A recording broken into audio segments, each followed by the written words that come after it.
Assalamualaikum warahmatullahi wabarakatuh. Kami dari kelompok 2 mata kuliah Sejarah Sastra Modern Indonesia akan mempresentasikan hasil diskusi kami dengan judul Harmonisasi Orang Kulit Putih dengan Bumi Putra dalam karya sastra Angkatan Balai Pustaka. Dengan anggota kelompok yang pertama yaitu Augrit Mayuha, BP 181071-2002, yang kedua Cenika Verina, BP 181071-2018, dan yang ketiga Fatur Rahman, BP 181071-2054. Yang pertama yaitu pendahuluan, latar belakang penulisan karya ilmiah. Penjajahan adalah salah satu kosakata yang kurang mengenakan, terutama bagi kita bangsa Indonesia. Selama beberapa abad, Indonesia berada dalam belenggu penjajahan yang sangat menyengsarakan rakyat. Penjajahan yang dirasakan bangsa Indonesia ternyata juga menyimpan kebaikan-kebaikan yang tersembunyi di dalamnya. Hal ini tentu juga tidak akan berdampak buruk bagi kolonialisasi Belanda di Indonesia. Berbagai kebaikan yang ada terjalin dalam bentuk harmonisasi antara orang kulit putih dengan orang-orang bumi putra. Tidak hanya orang-orang Belanda, akan tetapi harmonisasi ini juga terjalin dengan orang-orang kulit putih lainnya seperti orang Tionghoa, Arab, dan lainnya. Oleh karena itu, tidak jarang terjadi interaksi yang saling menguntungkan antara kedua belah pihak. Realita ini kemudian dituangkan ke dalam berbagai karya-karya sastra klasik maupun modern.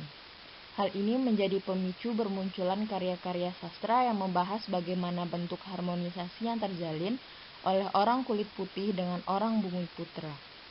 Dengan adanya karya-karya sastra yang membahas tentang bagaimana wujud harmonisasi yang terjalin antara orang kulit putih dengan bumi putra ini, kita dapat melihat bagaimana orang-orang bumi putra kala itu. Selain itu, kita juga dapat mengetahui keuntungan-keuntungan apa saja yang didapatkan oleh orang bumi putra dengan adanya harmonisasi ini.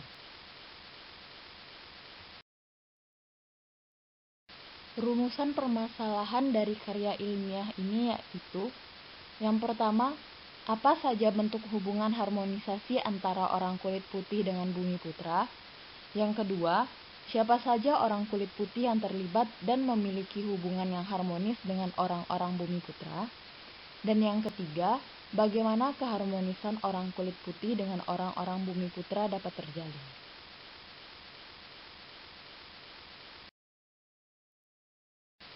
Pembahasan. Harmonisasi adalah satu bentuk keselarasan yang terjalin antara satu individu dengan individu lainnya. Harmonisasi ini dapat berbentuk hubungan ataupun bentuk yang lainnya. Dalam kehidupan, di masa penjajahan, pastilah tidak selalu ditemukan keburukan-keburukan di dalamnya.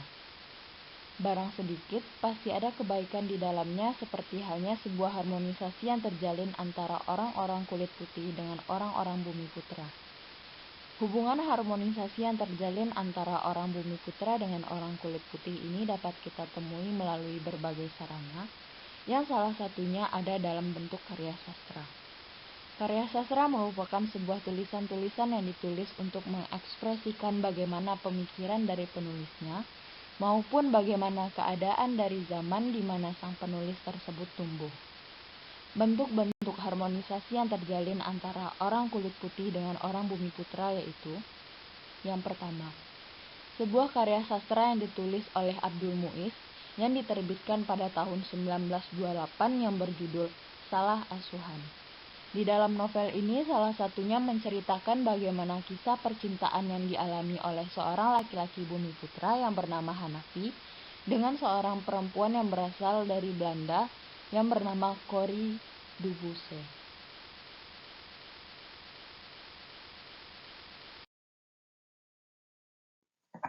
Dua.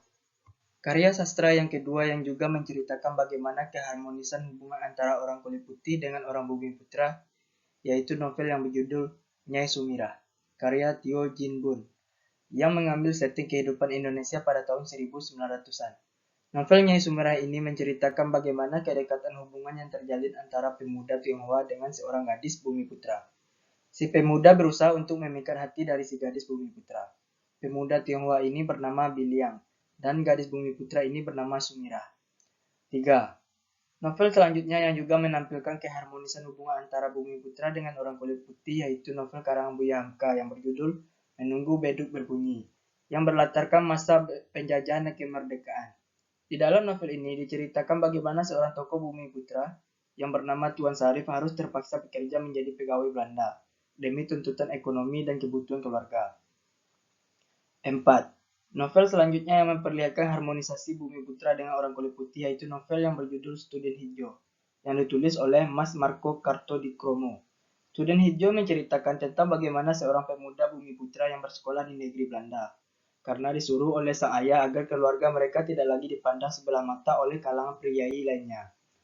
Student Hijau menceritakan tentang bagaimana seorang pemuda bumi putra yang bersekolah di negeri Belanda, karena disuruh oleh sang ayah agar keluarga mereka tidak lagi dipandang sebelah mata oleh kalangan priai lainnya. 5. Keharmonisan antara orang kulit putih dengan orang bumi putra juga terlihat dalam novel karangan Mata Mona yang berjudul Pacar Merah Indonesia. Pacar Merah Indonesia berkisah tentang petualangan tokoh utama bernama Vicky Hitra yang berlebih sering dikenal sebagai Pacar Merah, seorang aktivis politik yang memperjuangkan kemerdekaan tanah airnya, Indonesia, dari kolonialisme Belanda, dan memperjuangkan cita-cita sosialis komunisnya. 6. Novel selanjutnya yang memaparkan adanya hubungan bumi putra dengan orang kulit putih adalah karya Sultan Takdir Ali Jasmana, yang berjudul Layar Terkembang. Di sini Sultan Takdir Ali Jasmana menceritakan tentang kebangkitan kaum perempuan untuk memperjuangkan hak-hak yang mempunyai wawasan dan juga bercita-cita tinggi. 7. Karya sastra yang selanjutnya adalah novel Salah Pilih karya Nur Sultan Iskandar yang dicetak dan diterbitkan oleh Balai Pustaka pertama kali pada tahun 1928. Novel ini menceritakan tentang kisah cinta seorang pemuda kaya bernama Asri dengan seorang gadis yatim piatu bernama Asnah, saudara angkatnya.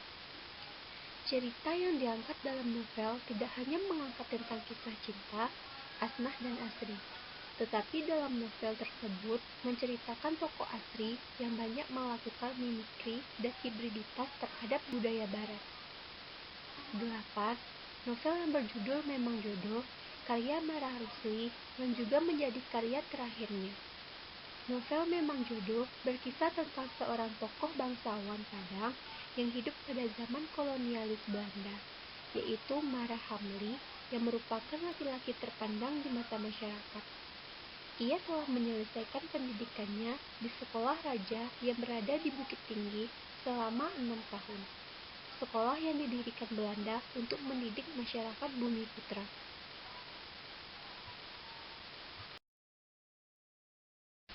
Yang terakhir yaitu penutup.